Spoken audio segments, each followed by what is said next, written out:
babayaran ba para makapasok sa OBA? Maybe yan din yung tanong mo or isa ka sa nagme-message sa akin or nagko-comment kung may babayaran ba bago makapasok dito.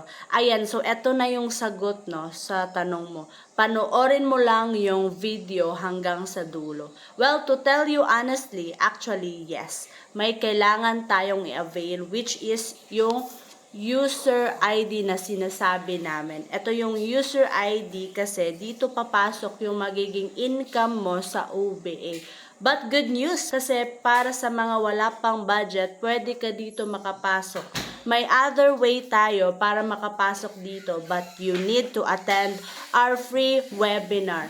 Don't worry, lahat doon i-discuss kung ano yung mga gagawin natin dito and paano ka ma-qualify sa OBA. Make sure na meron kang good internet connection, cellphone na ginagamit dyan, and syempre bakanting oras kahit 2 to 3 hours a day.